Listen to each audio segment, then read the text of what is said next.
मुहूर्त, जैसा कि आपको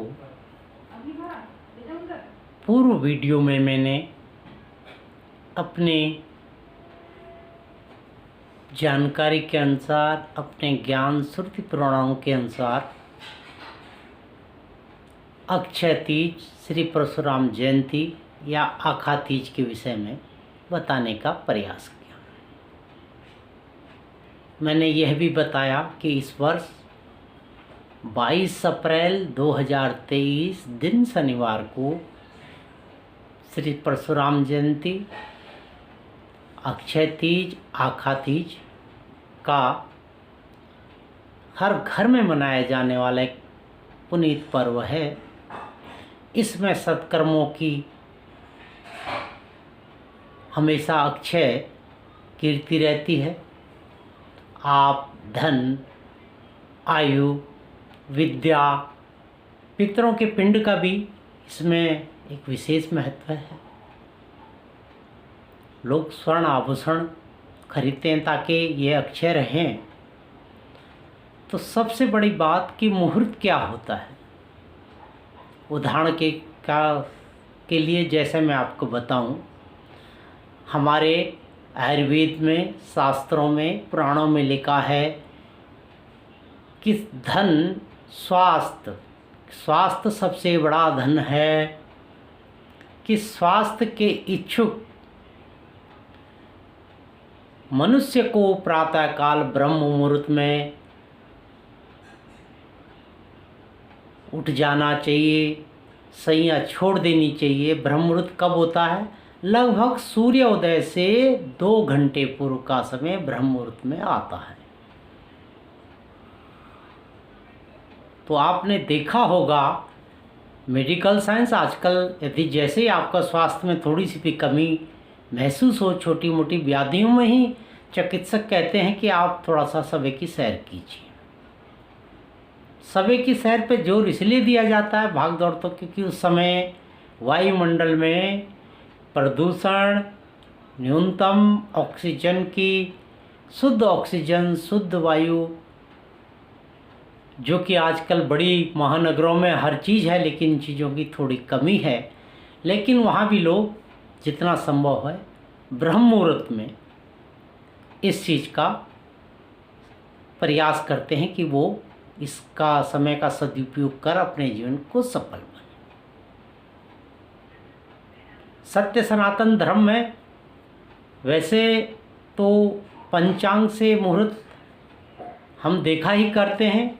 आचार्यों के पास, हम लोगों के पास लोग आते हैं, लेकिन हमारे पंचांग में 3.5 मुहूर्त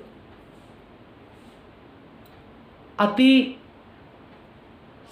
शुद्ध मुहूर्त, जिनको अभूज मुहूर्त, असूज मुहूर्त, असूज मतलब जिसको सुझाने की जरूरत ना हो, आपको उसमें पंचांग शुद्धि नहीं देखनी, बड़े बड़े आचार्यों के पास पत्रा बार बार नहीं खुलवाना। ये वो मुहूर्त हैं जिसमें जो भी काम आप करो, जो शुभ काम करो, वो हमेशा एक बहुत ज़्यादा और बहुत गुना लाभकारी होगा।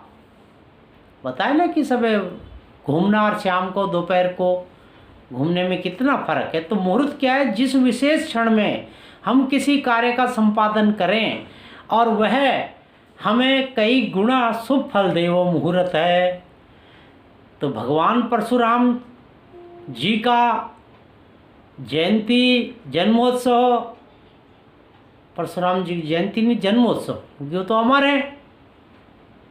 तो उस समय आपको मैंने बताया कि वेद पुराण, श्रुति पुराण जो सुने हैं, जो लिखे हैं कि इस शुभ दिन में क्या क्या होता है। भगवान बद्री विशाल, यमुनोत्री, गंगोत्री के कपाटों खुलना, बद्रीनाथ जी की या डोली का चलना।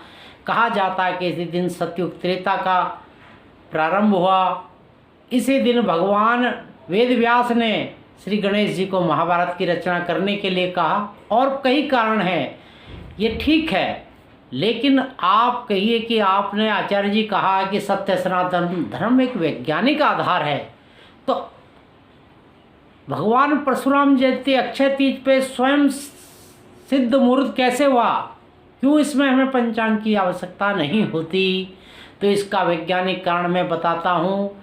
यदि आपको ज्योतिष ज्ञान का या भारतीय प्रारंभिक ज्योतिष का थोड़ा सा भी जानकारी हो तो सूर्य वैशाख शुक्ल पक्ष की तृतीया तिथि, जो कि भगवान परशुराम की जयंती अक्षय तीज आखा तीज के रूप में मनाई जा रही है, सूर्य अपनी उच्च राशि मेष में परिभ्रमण करता है, चंद्रमा वृष राशि दोनों अपनी उच्च राशि में परिभ्रमण करते हैं, पृथ्वी सूर्य के चारों तरफ घूमती है, ये उसका एक ग्रह है, चंद्रमा पृथ्वी के चारों ओर घूमता है, वह उसका पृथ्वी का एक उपग्रह है, क्योंकि पृथ्वी के घूमते चंद्र में भी, तो दोनों का उच्च योग, उच्च शक्ति। ये यूँ समझिए कि आपके घर में दो दो व्यक्ति मंत्री बन जाएं, उच्च पदस्थ अधिकारी बन जाएं, तो आपको लौकिक सुखों की प्राप्ति आसानी से और भरपूर मात्रा में हो।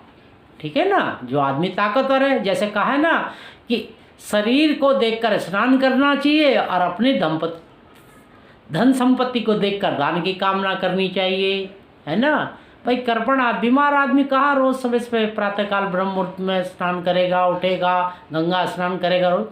यदि शरीर स्वस्थ नहीं है, जेब में पैसा नहीं, तो कितना दान कर पाएंगे आप। भावना चाहे आपका कितना अच्छी हो। तो इसी प्रकार जब सूर्य अपनी उच्च राशि में, चंद्रमा उच्च पदवी, दोनों अपनी अपनी उच्च राशियों में मेष और वृष में होते हैं, तो भरपूर शुभता उस दिन पृथ्वीवासियों को देखते हैं, वो समय देते हैं कि आप शुभ कामों को कई गुणा कीजिए इस काम में। तो ये इसका ज्योतिष वैज्ञानिक आधार है। बहुत ठीक है। तो मुझे उम्मीद है कि आप इसको समझ गए हैं, क्योंकि किसी भी चीज़ में यदि आप उसकी वैज्ञानिक ज्योतिष या ग्रहों के अनुसार व्याख्या ना कर पाएँ, तो केवल कई बातों को आप उतना अच्छा नहीं समझा पाएंगे।